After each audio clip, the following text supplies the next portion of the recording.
Hi guys! Welcome to this video guys. For this video guys, na ako i-share ninyo guys. Experience na ako about aning social media nga ako diri sa social media na warawara. So naka-experience ko og mga scammer guys. Wala ko kay ba kung naka-experience ba mo ani nga klase nga scammer. Ang klase nga scammer sa ako ang nanhitabo is nag-chat-chat siya sa ako o mga naghanap daw sila ng mga mahimong kasintahan, mga inana. Tapos ayun tinubay-tubayan ko naman. Parang sinabayan ko lang siya sa trip niya. Yun.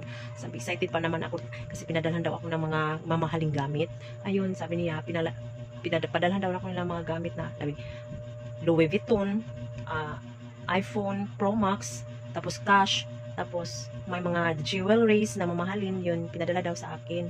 Oo, kinakabukasan naman. Pag sabi niyan yan, kinabukasan, pasensya na po, hindi po ako masyadong Tagalog, charot.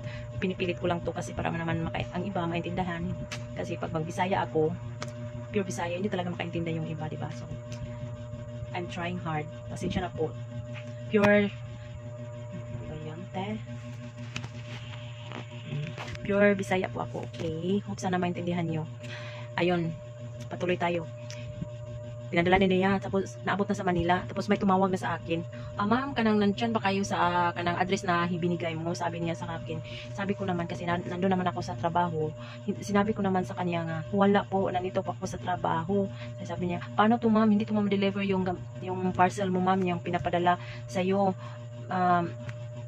Sabi ko naman na, ipadala mo na lang dito sa trabaho, bigyan kita ng address, ganun. Sabi niya, hindi po pwede ma'am, kasi ang dami niyang rason na, hindi niya mapadala dito sa trabahoan ko. So, paano na yan ma'am? Wala naman ako sa wala ako sa venue or sa address na pinapadalhan nyo. Ganon. Sabi niya, ito na lang po mama, i-hold daw nila yung yung parcel, tapos magte-text na lang daw ako sa kanila kung kailan ako nasa address na binigay ko. Sabi ko naman, okay po ma'am, sige po ma'am, pwede.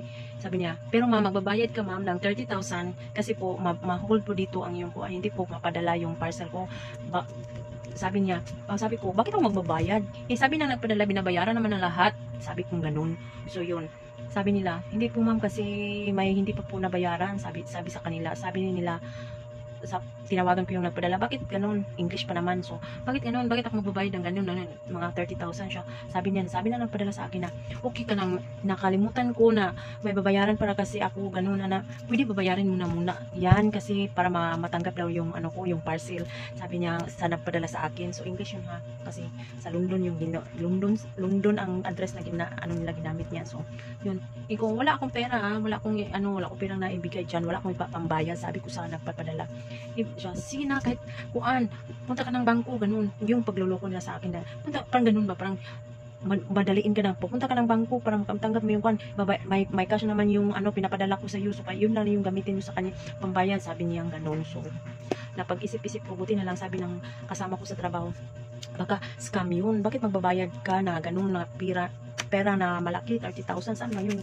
Oo nga, sabi ko na, oo nga, ba't ako magbabayad? So, sa isip ko lang yun. So, ganun, kinausap ko na yung mga nagpadala. Bakit ako magbabayad?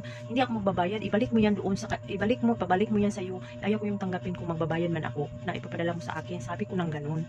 Ayan. So, nagagalit yung nagpapadala sa akin kasi hindi ako magbabayad ng pera. Nagbigay sila na i-Gcash ko lang, kung baka may Gcash ako, ganun. Hindi ako talaga magbabayad, na hindi ko naman request na magpapadala na ako ng mga gamit. Wala akong nag-request na magpadala sila. So, bakit ako magbabayad? So, yun ang naisip ko. So, sinabihan ko, ayaw ko, hindi ko tanggapin yan. Ibalik niya sa inyo. Ayaw ko yan. So, alam niyo ba kung anong nangyari? Galit na galit yung nagpapadala sa akin. So, yun ang unang scam na naranasan ako dito sa social media. Kasi po, nakikita yung number ko, ganun. Siyempre, nandiyan na yung number ko. So, ingat-ingat lang po tayo. So, sa sunod kong video is yung isa na naman na scam na ginawa sa akin. Bago lang talaga na nangyari na scam. So, ingat-ingat po tayo sa social media ngayon kasi tayo, binabantayan yung mga scammer kung paano, saan tayo saan tayo weakness. Diba? So, iwan ko kung sino ba yung magpapadala na tayo magbabayad o diba? Yun yung experience ko, unang experience ko. So, guys, ingat-ingat po tayo sa social media, sa mga natin, mga information. So, ayan, yan yung experience ko, unang experience ko sa scam. So, for the next video, is sabihin ko sa inyo kung ano yung, or papaano nila ako in-scam ulit.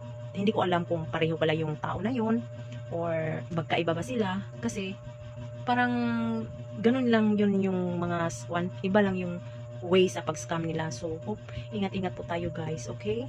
So, dito lang muna guys. Sana aware tayo lahat, okay?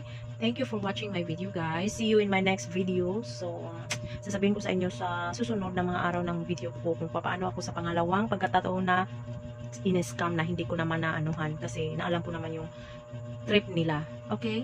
See you in my next video. Bye-bye!